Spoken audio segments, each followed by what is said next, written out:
Germany, a mob firebombs a hostel for asylum seekers, unleashing a tide of racist violence. In Britain, the rise in racist attacks has given the far right new confidence, whilst victims talk of racist terrorism on the streets. They got hold of my son, who was 2 years old, and they rubbed his face against the wall, so all of his skin from his face was scraped off. Tonight, Public Eye investigates the thugs behind far-right violence and asks what can be done to stop the right fighters.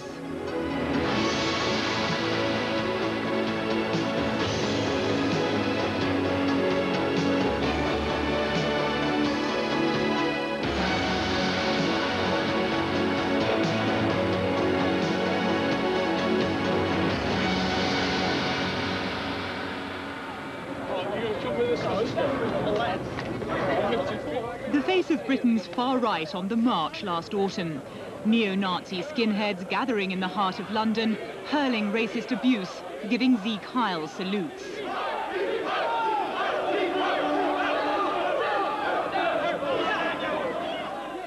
These people are fans of rock bands who preach an explosive mixture of race war, Nazi ideology and white power.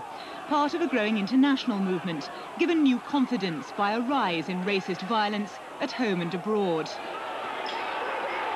The band's violent message can lead to street clashes.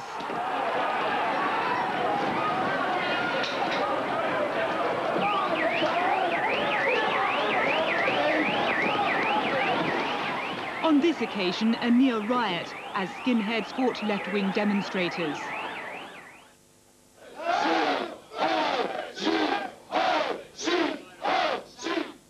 Inside a neo-Nazi gig, racist lyrics are sung to the beat of heavy metal, whipping up a fury of race hate amongst followers. And the brutal nature of the music is matched by the violent records of those who perform. This lead singer has served a prison sentence for a violent assault, and other members of the band have been involved in violence too. Skinheads claim their message of white power and race hate is winning recruits for the neo-Nazi movement in Britain and abroad. But what's disturbing is that this growing cult movement comes amid concerns about a rise in racial violence. Police reports of an increase in racially motivated attacks. I think it's cult behaviour amongst youth and a particular the skinhead groups. Some of them have a following in football, and that's well documented, and basically group behaviour directed against members of ethnic minorities.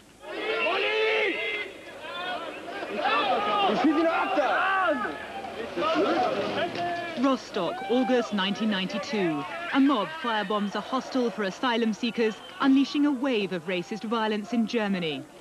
But Britain's neo-Nazis have fed off such scenes of racial conflict. They see this as evidence that history is turning their way, and British bands now have a cult following on the German far right.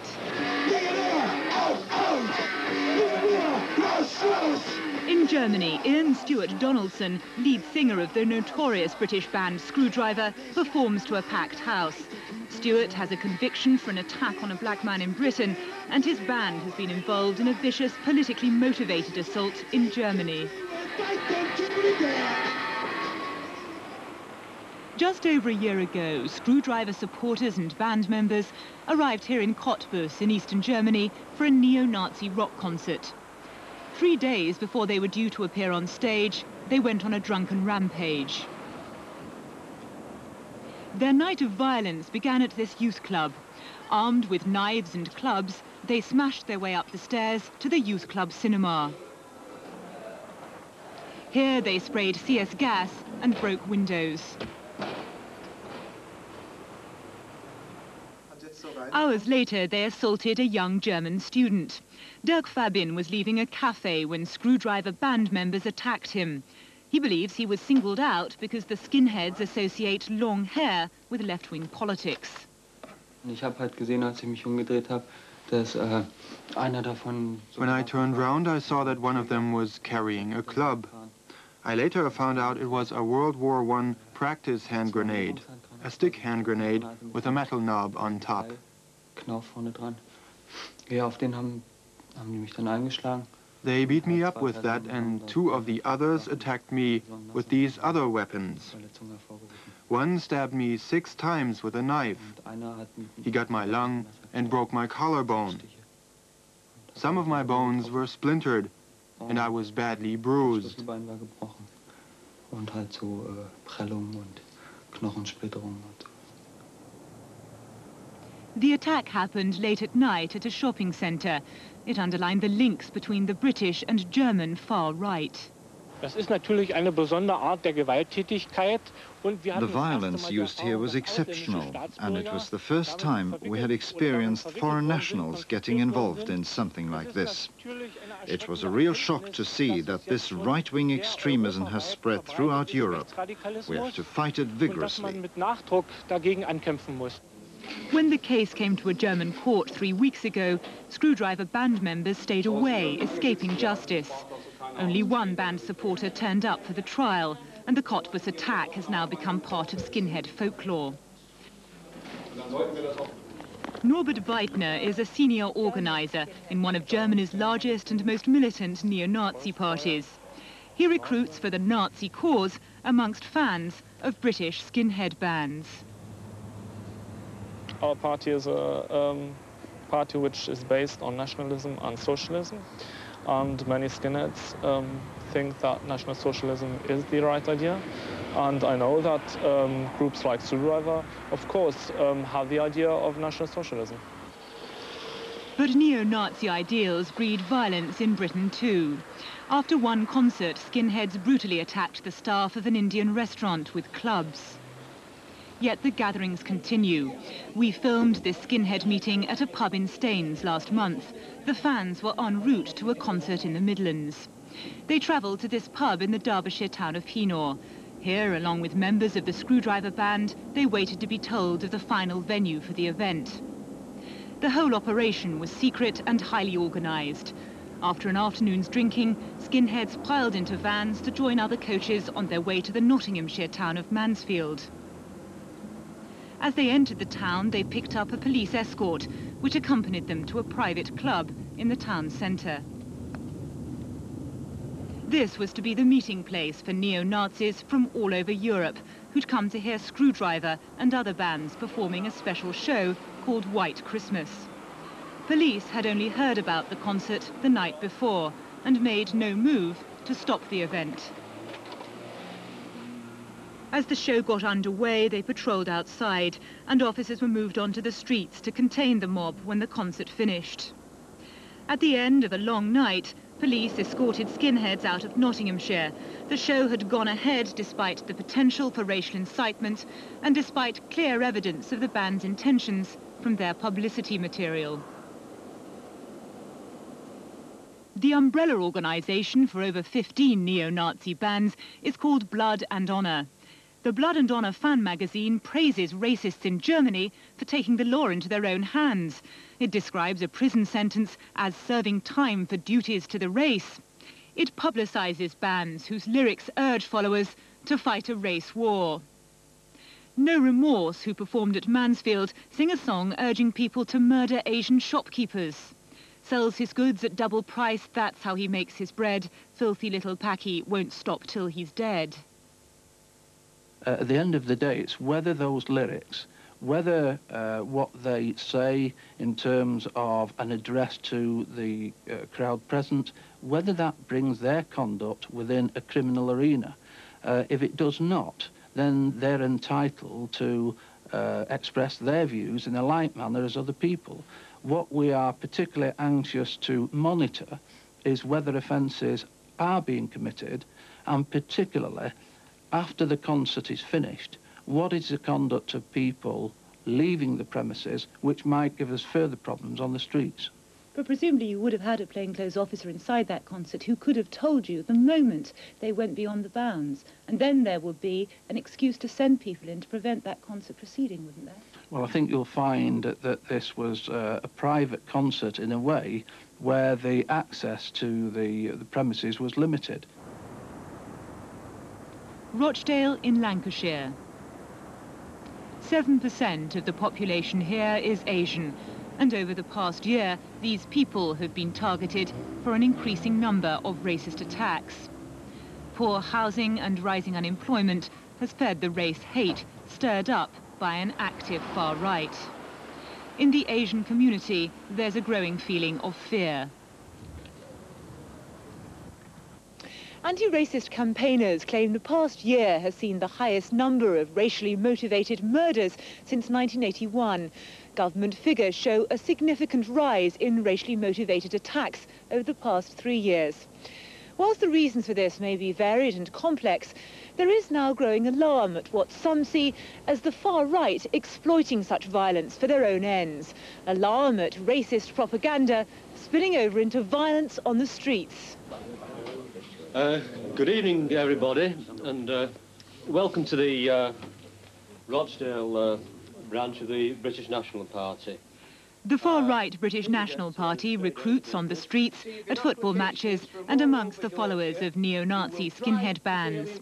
And the BNP has taken over from the National Front as the voice of the racist right. Supporters from the northwest are gathered here to listen to former Conservative council candidate and now BNP party organiser Ken Henderson. Look what has happened in our lifetime. 15 to 20 years ago, the Asians started coming into this country and they were there at the corner shops with the Uriah Heep type character. Very humble and very gracious. Well, that humble little smile of the Asian shopkeeper has turned into the snarl of the violent Asian thug. Police records show that in Rochdale 5 times more attacks are white on black than the other way round. But Henderson's speech is not about fact, it's about crude propaganda. Such BNP rhetoric creates a climate of hate which breeds violence. This largely white estate has been targeted by the BNP over the past year. During the election, they marched here chanting the slogan, "Rights for Whites." Since then, Asian families talk of a rise in racist attacks. This woman has asked us to protect her and her children's identity. What they did was they got hold of my son who was 2 years old because he had a cycle and they wanted to take the cycle off him, bicycle. So what they did was push him off and they rubbed his face against the wall so all of his skin from his face was scraped off. Who do you think's behind all of this? Well, some of them are openly admitted that they are supporting British National Party, and they say when somebody says, "Why are you doing this?" they say, "We're doing it for the right for the whites, and we were born with the flag in our hand." Some of them are just plain racist. They just like harassing black people. They just don't like us at all. They just tell us to go back home. I would like to ask them, where is home? My father came in the 50s and 60s. I was born here. My children are born here. I haven't been to Pakistan. My children never heard of it. So where are we supposed to go? This is our country. My children are born in Rochdale. I was born in Birmingham. So I'd like to know where we're supposed to go. What was it like when the BNP marched through this estate? It was scary. All the Asian families just rushed inside, bolted their doors, and would just, peep out through the curtains to see them. I was just shouting at my children to stay away from the window. I actually just grabbed hold of one of them and screamed my head off. I said, "Don't go near the windows. Stop pulling the curtains back." They were everywhere. There were stickers all over our cars, stickers on the walls, stickers on the fencings, leaflets through the door, and everything. But it was so very scary to see so many of them, in one go. Why didn't you police a BNP march through the Smallbridge estate, given the concerns that people have on that estate about those kind of people marching through? Every single BNP activity that we're aware of, we police. And we police them strongly and adequately to make sure that the life of the town is disrupted to an absolute minimum. Now, if you're telling me that the BNP did actually walk through the estate, then they would do that without any knowledge of the police. I can assure you of that. We certainly would not stand by and let something like that take place if we have warning and knowledge of it. Some of our members are young and they tend to get a bit hot-headed. And you're saying that's all right? They tend to get a bit hot-headed. We do our best to keep these people in line. On occasions, it has boiled over and we can't keep control of them. But do you understand the fears of Asian families who see your activities with horror and feel terrorised and harassed?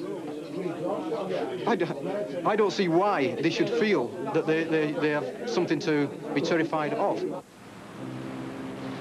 The BNP have their headquarters in southeast London. Since they moved here in 1989, anti-racist campaigners claim racist attacks have doubled.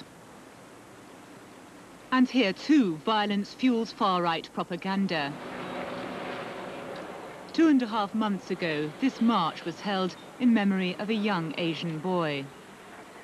Rohit Dougal was stabbed to death as he returned home late one night. On the march, his mother, family and friends were joined by campaigners protesting about racism in the area. But as they paused in silence at the place where Rohit was killed, the BNP were gathering down the road to oppose the march. The family still vividly remembers the events of that day.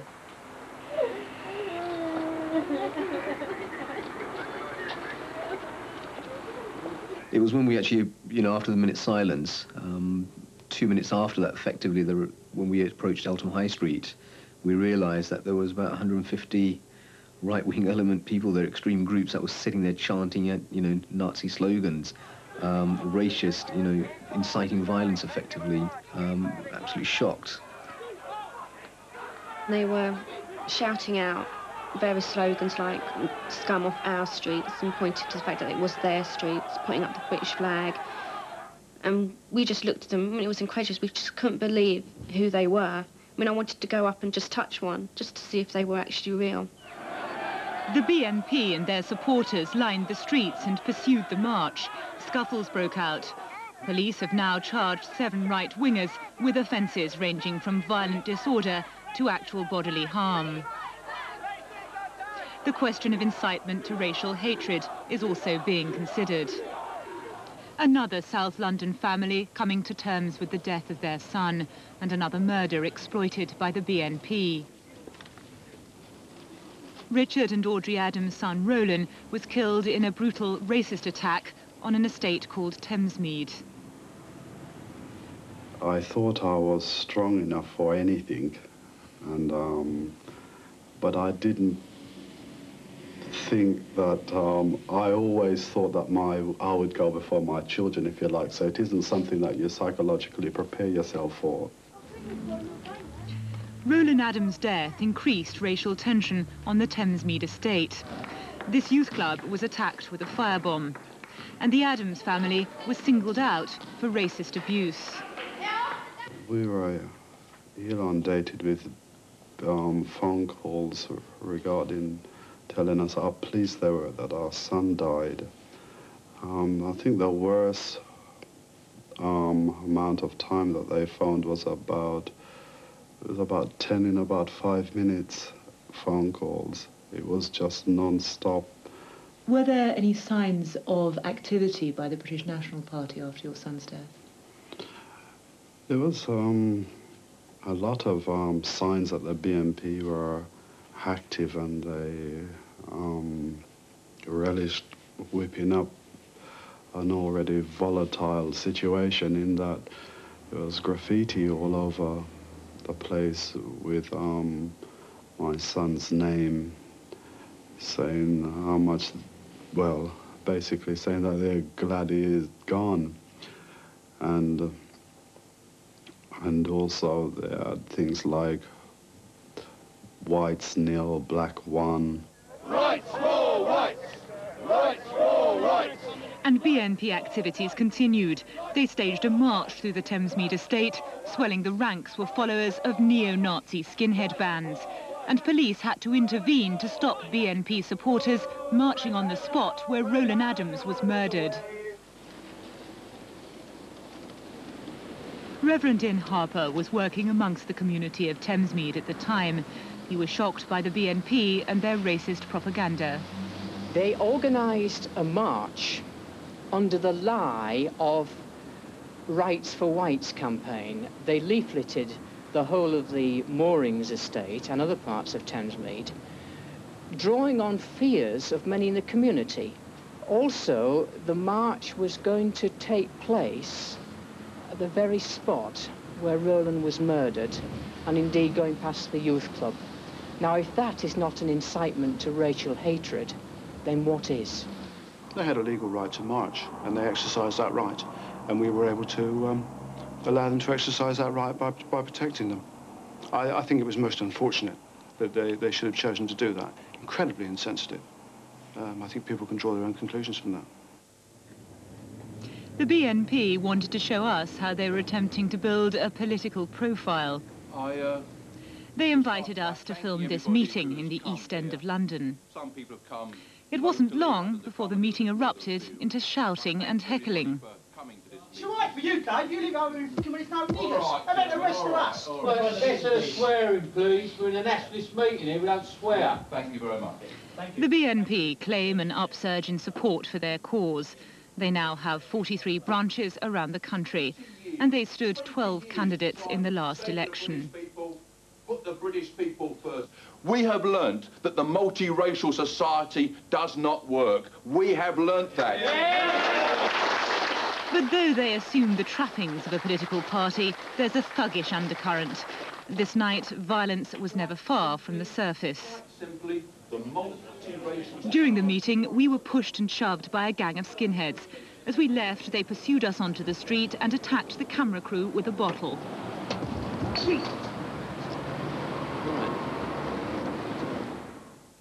And crimes ranging from assault to racial incitement and violent disorder are a feature of BNP activity throughout Britain.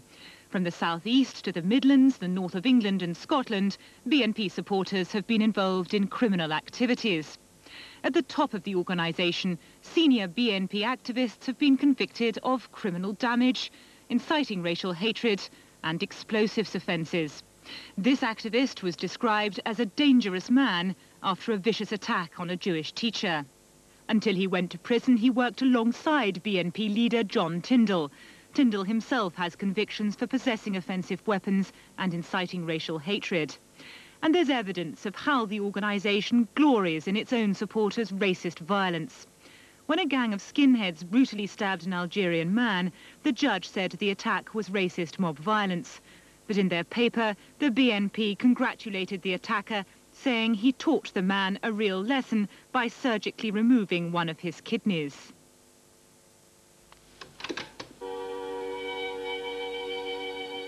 A former chairman of the National Front, John Tyndall's involvement with the far right goes back 30 years. He's now leader of the BNP. We interviewed him the day after our crew was attacked with a bottle at the East End meeting.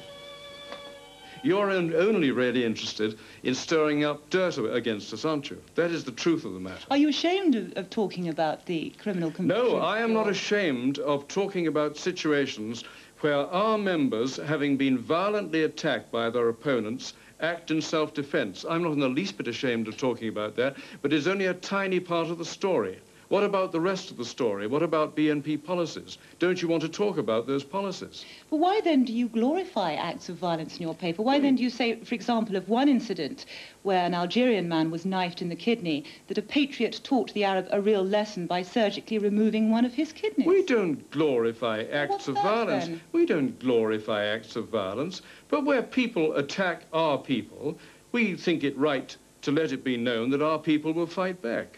Why do you march through council estates where there is a real possibility of inflaming racial tension? We march in areas where we believe we have support. It's as simple as that. The police say that the BNP presence does introduce an element of racial tension. Oh, the police say, the police say, the police say. So you don't believe them? No, we don't accept it at all. And you don't accept the courts and the convictions that your members have? I've told you before, our members have no greater proportion of convictions than any other party members. Okay, thanks very much. Right, get your stuff out of here. The minimum delay. You people are true to form. You're exactly the way that we've learned to expect, and I tell you this, I don't condone the bottle throwing last night, But if our people were bloody angry, then I sympathise with them. Very short fuse, No. don't they? Do you think the BNP should be prescribed? No, I don't, because there are other organisations with views that some would say are equally objectionable, but it is a long-term right in this country that people have the freedom to express their point of view, whatever others might think of that. Of course, the cut-off point is where the expression of that view might cause a reaction or of offence of a nature which is criminal. The police's job of stopping far-right violence is made more difficult by the kinds of tactics the BNP employs and the types of people it recruits.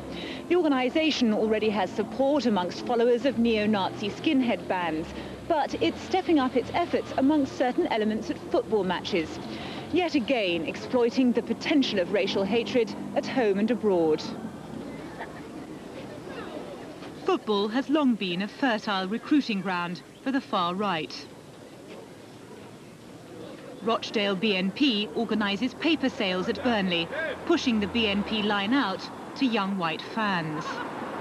If you look into nationalism, it's a loyalty to a football club, a loyalty to the England Football Club. It is a seeds of nationalism, and when we get somebody who is like that, we can grow on that and turn the loyalties to clubs, football clubs, into loyalties to political parties in the country. Such sentiments echo the nationalist frenzy at neo-Nazi concerts, but these skinheads go further. At this show, Screwdriver leader Ian Stewart Donaldson praises a notorious gang of football hooligans, the Chelsea Headhunters. There's a lot of football fans here, I know that. But it's the one crowd that stuck by us all the time as the Chelsea Headhunters. Thank you. OK, Brian, start running it. Right, keep your eye on the chap in the red there, Brian.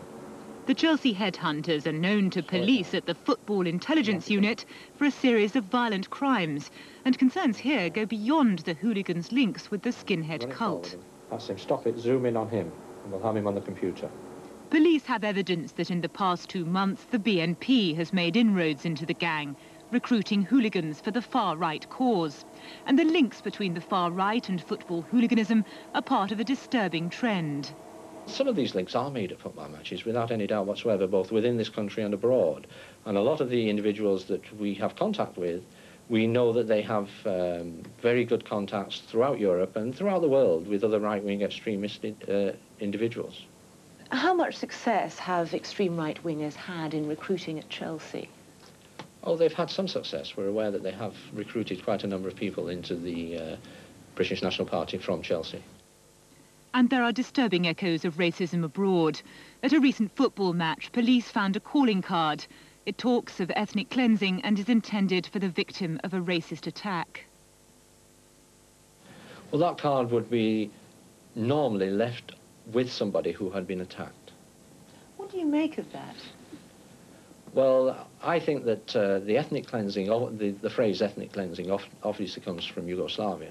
But in the context of this country, I think that these individuals are trying to rid the country of people that they perceive not to be English. And how seriously would you take a crime like that? We would take that crime and those thoughts extremely seriously. Police vigilance may help curb the growth of racist violence in the future, but Britain's far right is marching with a new confidence. Party followers are increasingly rubbing shoulders with neo-Nazi skinheads and street fighters. Their message of race hate can have devastating effects at home and abroad.